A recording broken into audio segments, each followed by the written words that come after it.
that was very interesting. Thank you, Vangelis. This will be less interesting because I'm the featuring person. So this video is an interview conducted by me of Ernie Allen, and I'll explain who he is in a minute. Just bear in mind, I'm doing this from Winnipeg in what was, to me, 3 o'clock in the morning by my body clock. Ernie was in Washington, D.C., and it was all being recorded in South London by Ian to be broadcast here in Athens. So this is a real 21st century internet presentation. So are you ready to roll? So good morning, Ernie. Good to see you. Thank you, John. Good to see you. That's me.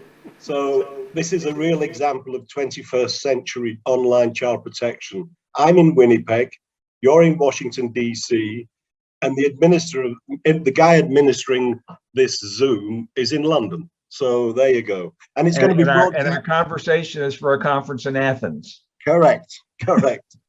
So Ernie, you and I have known each other longer than it's decent probably to mention in a public way. But just for the sake of the people watching, it might be okay. It might be best for me to just say Ernie is the guy who knows everybody and is known by everybody.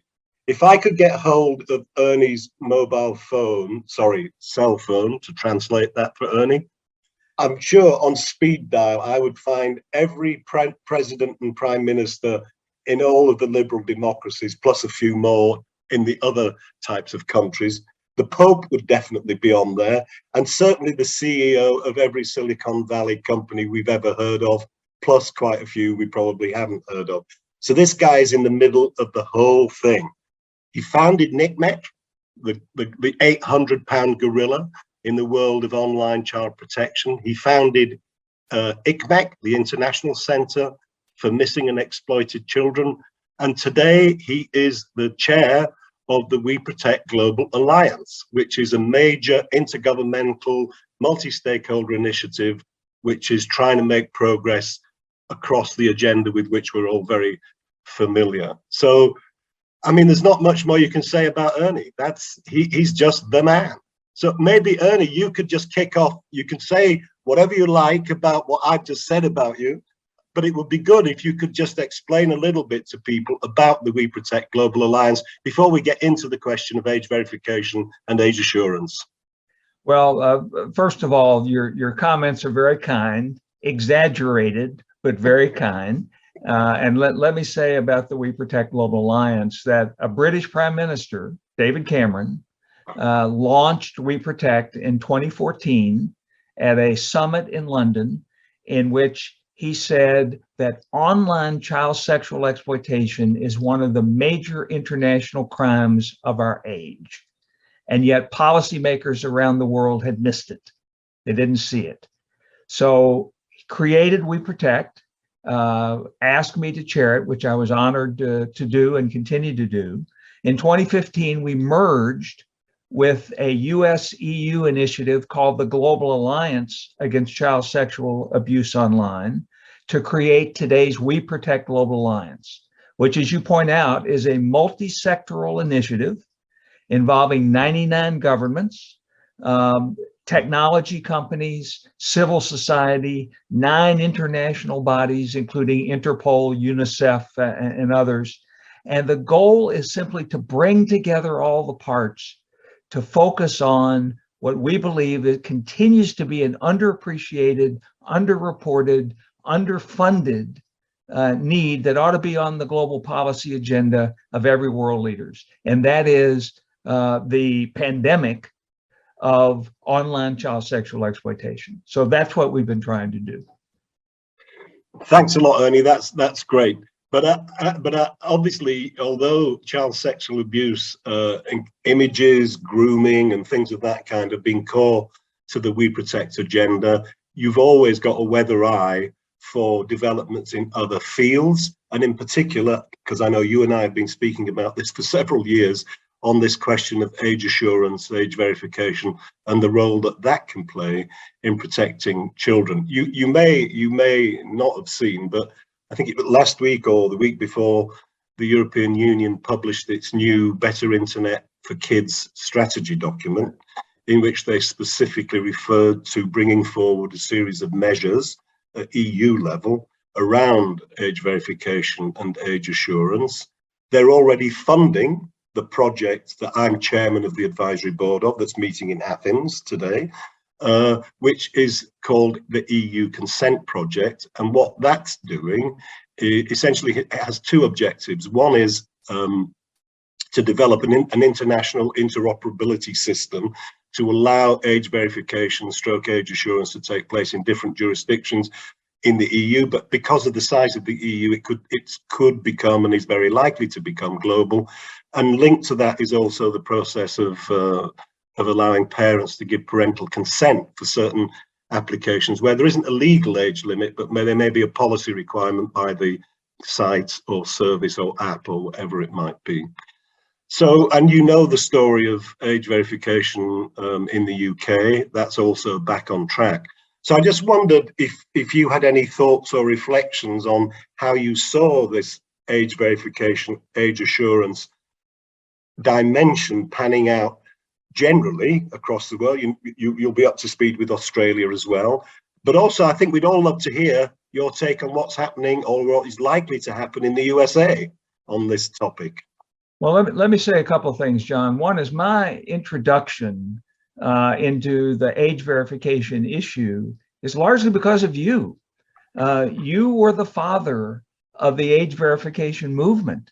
You were the pioneer who created age verification for gambling sites, online gambling sites.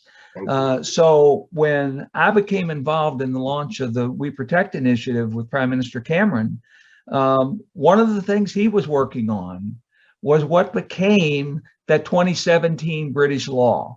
And so a number of my friends in the UK, including you, said to me, if this is going to be effective, it can't be a country at a time.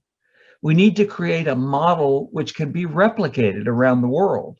So this is not a core initiative of the WeProtect Global Alliance, but it's still something that I work on.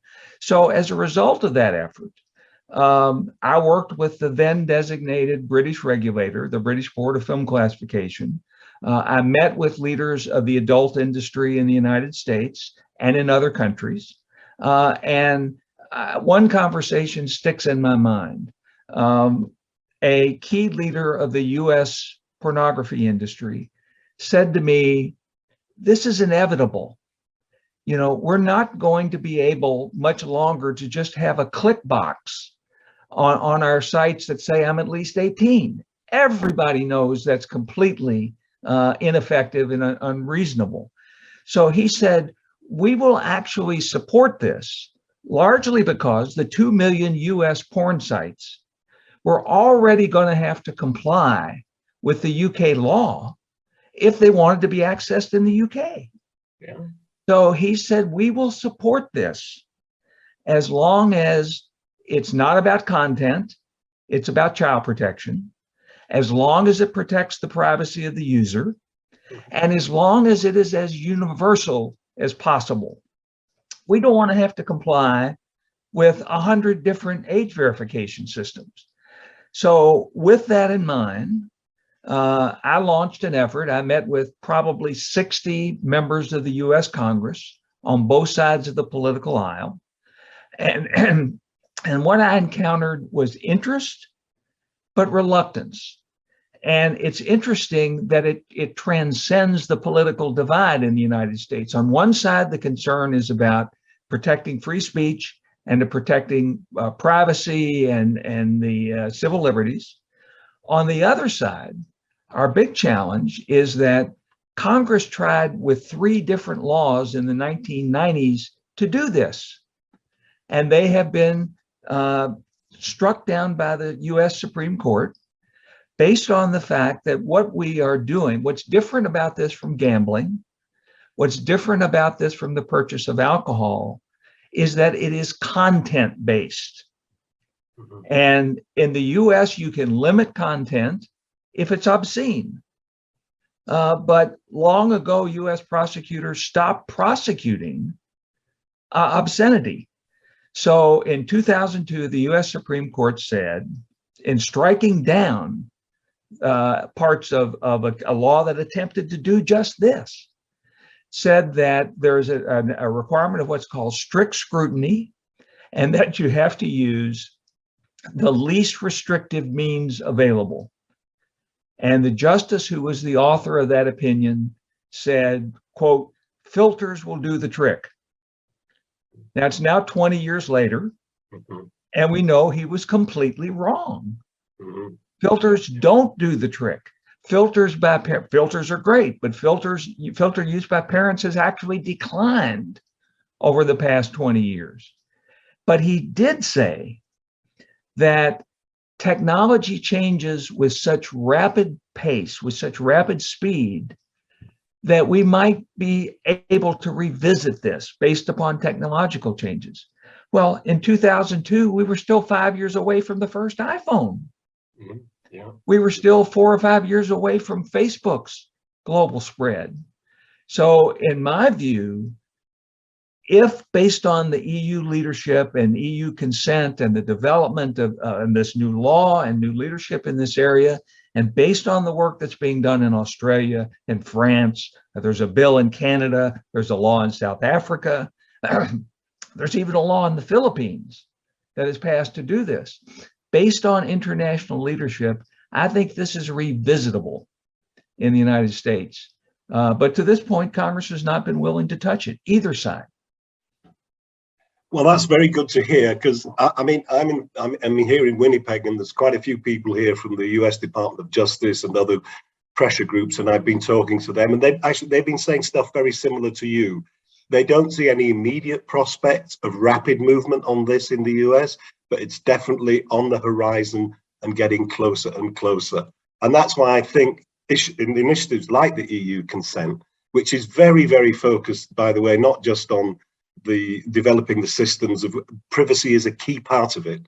We know, particularly after the mess up that happened in the UK, if we don't get the privacy dimensions right, if we can't convince the privacy lobby that we can do this without impinging upon people's reasonable expectations of privacy, it ain't going to fly, because the politicians won't be able to push it through. Well, this is an issue in which pretty clearly the United States is not going to be the global leader. My argument, following the passage of the 2017 law in the British Parliament, is we need to do this based on a global model. And the UK law was the global model. I understand the government's argument that it didn't go far enough, that it didn't adequately address social media and other things. But my argument at the time was better is the enemy of good. Yeah. Let's implement this system that has been built, and then let's fix it. Let's adjust it over time as technology changes and the need changes. Well, EU leadership, and let me say in terms of EU leadership, and on the issue that WeProtect is central on, the leadership of EU Commissioner Ylva Johansson and this proposed new law, new regulation on the issue of reporting of online child sexual exploitation, scanning, removing, reporting. I think it's going to change the way the world addresses that issue.